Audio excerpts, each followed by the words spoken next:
we're going to be looking at some custom Marvel Snap cards. We're going to do this monthly, so if you're new and you enjoy this content, please subscribe. And if you've got an idea for a custom card, leave it in the comments below and I'll mock it up and feature it on a future episode. For this very first one, I've got a couple of my own ideas and a couple of my friends' ideas, so let's kick it off. So first up is Yelena Belova, aka Black Widow. This is my own creation. She's a 1 energy, 1 power card with the ability that she ignores locations abilities. So my thought process behind this card was that she's a spy and she can get into any situation. And so she can be played at locations where there's restrictions. So for example, Sanctum Sanctorum, she can get in there, she ignores that ability. She also doesn't get affected by ability, somehow got an accent now, probably because I'm doing Yelena Belova.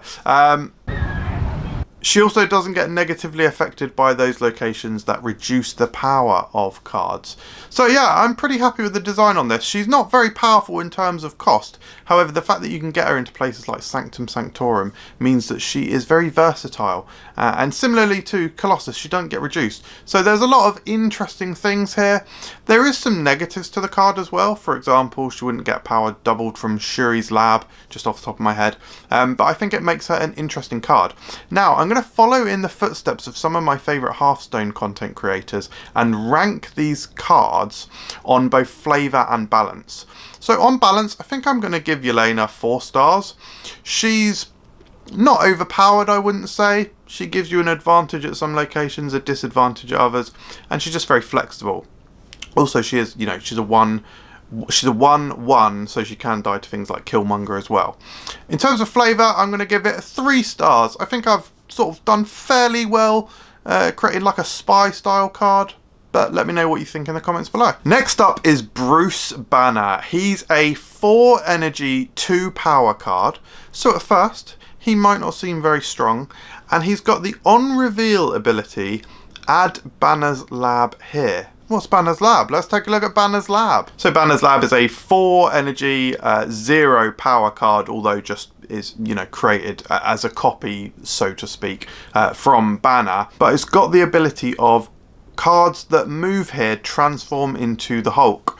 So I wanted to have this idea for Bruce Banner, where people move to his location and they turn into Hulk, similar to is it the Gamma Lab actual location? Now this obviously isn't an actual location, it is a card that gets created.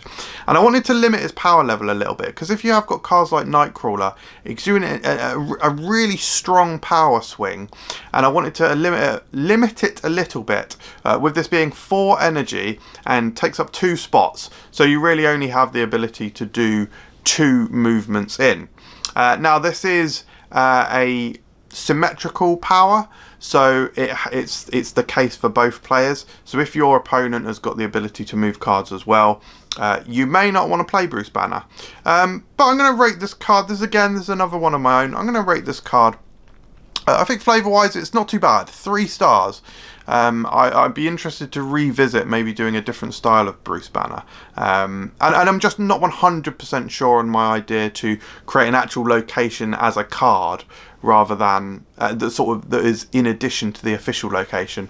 But in terms of balance, do you know what? I think the downside is strong enough. I think the fact that it's symmetrical and it can affect both players isn't too bad. So I'd give balance 4 stars for this one. Let's look at the next card. Next up is a card from my friend Yop, and they created Stiltman, a 3 energy, 1 power card with the ongoing ability that you get +1 power for each enemy 1 cost card. Kind of vaguely similar to Khazar. Khazar gives 1 cost cards extra power, whereas this one gets extra power from 1 cost cards, and it's a 3/1. So at first you're thinking it's not the strongest card, it's a 3/1. However, if your opponent plays a Squirrel Girl, instantly this is up to a 3/4, so it feels a lot better, a lot stronger. So I really like the idea on this card. I absolutely love. I didn't quite get the flavour of it at first, but when Yop explained it to me, they said that it's basically Stiltman towering over the opposition, and so that the more small people that there are, it makes him more powerful, and it sort of signifies height, because how else do you signify height in Marvel Snap? And I thought that was a really cool explanation, actually. So I'm going to rate this a 4 for flavour. I think that's really clever, and balance. I think it is pretty balanced, actually. I don't think your opponent, unless they're playing like a zoo deck, they're never going to be having tons. I mean, I guess actually if they play Ultron, but again, cards like Ultron need counters, don't they? So I think balance-wise it's not too bad either. In the typical matchup, your opponent probably isn't going to be playing more than 2 or 3. So it may be oftentimes this ends up as a 3-4. So yeah, I think balance-wise I'd give it 4 stars as well. On to the final card. Okay, this final card was the one on the thumbnail, so it's teased there. It is a 4 energy, 2 power Super Skrull. Now, this is a long ability. This is probably too long for Marvel Snap. This is another one of my own creations. So this is Super Skrull. Ongoing, adjacent locations have +1 power. When this moves, +1 power. And cards played here are not revealed until the end of the game. So you may be recognising some traits here from existing Marvel Snap cards. That 4 energy cost, that's the same as the Thing.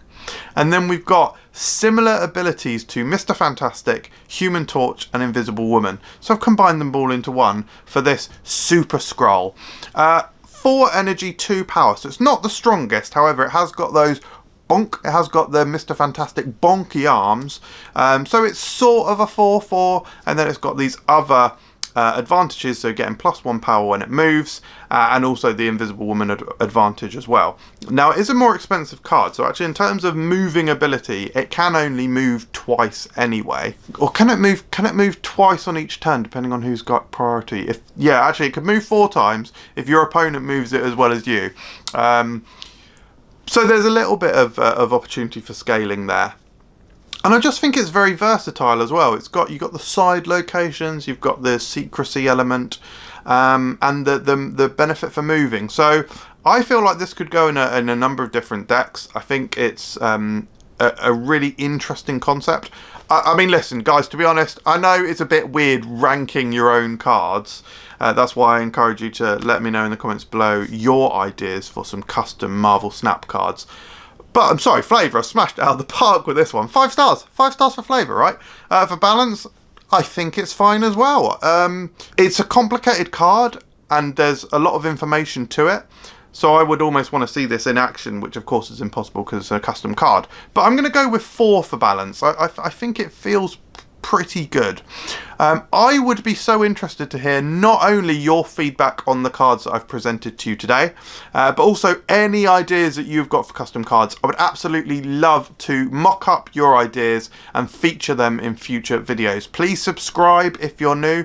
I've got a Twitch channel as well, so you can check out my other videos on here or watch me stream over on there. Thanks again for watching. Goodbye.